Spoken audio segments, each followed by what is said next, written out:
We're making oatmeal cranberry cookies stuffed with pecans and white chocolate chips. What a wonderful festive cookie. This recipe makes close to 50 cookies, so grab your biggest bowl and let's get started. We're gonna start off with 2 sticks of softened butter, that's 1 full cup. Half a cup of sugar, 1 cup of brown sugar. We're gonna mix this up until it's nice and creamy. I will post an ingredients list towards the end, so no need to write anything down. Next goes in 2 eggs, 1 teaspoon of vanilla extract.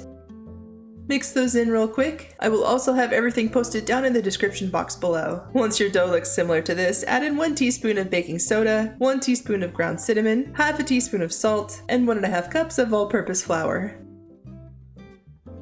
Carefully turn on your mixer and give it a quick spin. Once the dry ingredients are completely mixed in, set that off to the side. We're going to measure out our add-ins. We need 1 cup of dried cranberries. I'm going to finely chop mine because I just prefer them that way. If you'd rather keep them whole, that's fine too. We also need 1 cup of pecans, coarsely chopped. Walnuts are a great substitute if you're not a pecan fan. And for our chocolate, we also need 1 cup. I'm using the rest of these Ghirardelli white chocolate chips, and here you can see I don't have quite enough. No problem. I do have some almond bark I can add to it. It just needs a rough chop. Something like this.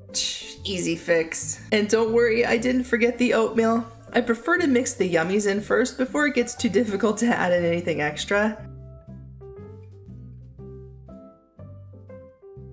Once they are mixed in, give the bowl 1 final scrape and then add in 3 cups of old-fashioned oats. Now these cookies will be fully packed with oatmeal, cranberries, chocolate chips, and pecans. If you'd rather have more cookie and less add-ins, if that makes sense, maybe cut everything down by 1/4. So instead of 1 full cup of, say, cranberries, do 3/4 of a cup. Just a suggestion. Once your dough is ready, grab your cookie scooper and scoop out your dough. Roll it into a ball and place it on a parchment-lined baking sheet and keep on going. Into the oven at 350 degrees for 10 to 12 minutes or until the edges are golden brown. Let your cookies sit just for a few minutes and then transfer them to a cooling rack. Here's that ingredients list I promised you. I think this is a pretty good cookie to kickstart the holiday baking season. Who doesn't love oatmeal cookies loaded with great holiday flavors? Thanks for watching, and don't forget to like and subscribe so you don't miss out, and I'll see you all in the next video.